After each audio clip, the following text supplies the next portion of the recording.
So if you've been paying attention to our social media, you know that we started a new series exploring the regions of the old world. And today we're going to be showing you in a little bit more detail about our first region, Bordeaux. Bordeaux is one of my favorite regions, and it's located in southwestern France, right here on the Atlantic Ocean. So here's a map of Bordeaux, and you'll notice that there's a set of rivers going into an estuary that kind of dominates the region and its topography. So this region in southern France is normally very warm, but with the combination of the Atlantic currents and these rivers flowing through, you have a nice cooling influence in the region, which is how you can get that heat to produce very nice, fruity, easy drinking wines, but the coolness coming from the rivers and from the oceanic influences will help retain some of that acidity, creating very nice balance to these wines, which has helped make them so famous. Now, on the left bank, which is on the southern side, you have your Medoc region. So your Medoc region is split into two halves, the Bas Medoc and the Haut Medoc, which is the lower Medoc and the upper Medoc. And on the lower Medoc, you have two regions called Graves and Pessac-Léognan. These two regions are famous for having a blend of Cabernet and Merlot in closer to equal proportions and still having some of that mineral and sandy soils that produce wines of very good elegance and higher minerality than what you see on the right bank. The most famous wine from this region is a wine called Haut-Brion. Then, moving up to the Haut Medoc, you have the most famous regions of Margaux, Pauillac, Saint-Estèphe, and Saint-Julien. This is where all your most famous classified growths come from. Margaux, Lafite, Du Cru Beaucaillou, Pontet-Canet, all come from this region. And going from the southern part all the way up to the tip, you see Cabernet Sauvignon increase in quantity as a percentage of these blends. So on the southern part of the Haut Medoc, in a region like Margaux, you might see some wines that have closer to an equal percentage in most years of Merlot and Cabernet Sauvignon, making them a little bit more soft, a little bit more elegant. And as you go further and further north until you get to Pauillac, you see them having a more dominance of just Cabernet Sauvignon, giving them more earthiness, more steeliness, more intensity. Wines that some people prefer to drink when they're a little bit older because they have more body and more intensity. Now, when you go to the other side of the Gironde estuary, you have a region called the right bank. So in the right bank, there's two major zones that it's divided into. You have the region called the Côtes de Bordeaux.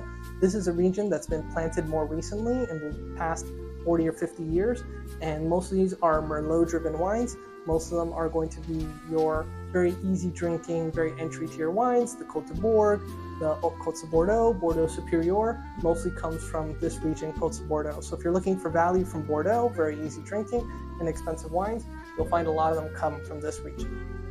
Now, arguably the most famous regions in Bordeaux are Saint-Emilion and Pomerol, which are the Merlot-dominated regions just north of the Dordogne River. This is that clay soils that are extremely famous for producing wines such as Petrus, producing wines like Cheval Blanc, Angelus. So these are some of the world's most collectible, most expensive wines, and have a totally different rating and ranking system than what you see from the wines of Medoc. So it might be a little confusing, and we'll go over it in a different video talking about the different classification systems of Bordeaux. Now, there's one other region here that's in purple that is another growing region that's less important and less well known, which is the Entre-deux-Mers. Entre-deux-Mers, between two seas, runs between these two rivers and is mostly for the production of white wines under the label or under the regional title of Entre-deux-Mers. You can still make some reds, but they're automatically declassified to just be wines of Bordeaux. Now, what are the most important grapes from Bordeaux? The most important grapes are going to be Cabernet Sauvignon and Merlot. Cabernet Sauvignon is a varietal that comes originally from Cabernet Franc and Sauvignon Blanc bred together, and is a wine that's a little bit more robust, a little bit more intense than something like Cabernet Franc, which is technically its father grape, but has been replanted since phylloxera in the 1800s to be the largest planted varietal in the world, and is one of the most dominant grapes in Bordeaux, though not the most planted varietal in Bordeaux. That honor goes to Merlot. Merlot, very red fruit oriented, very easy drinking, but still a wine with lots of depth and lots of minerality, dominates the right bank and has a very high proportion in Côtes de Bordeaux, Graves, Pessac, and even in Margaux and the rest of the Medoc. So this is the most important grape for Bordeaux, despite Cabernet Sauvignon being the grape that has become the most famous from Bordeaux. Then there are also blending varietals for the reds, Cabernet Franc, Petit Verdot, Malbec, and Carmenere. You'll almost never see these be the dominant grape in a Bordeaux blend, though there are a few producers who do actually create wines that are primarily from these, but those are very much the exception and not the rule. Now, recently, because of changes in the climate and wines from Bordeaux getting a little bit warmer, they've actually accepted a few other varietals to be planted, but none of the major producers have yet started adding these into their blends. So keep your eye out in the future for seeing things like Alicante Boucher being allowed in wines from Bordeaux. Now, I did mention a little bit about the white wines of Bordeaux when we talked about Entre deux Mers.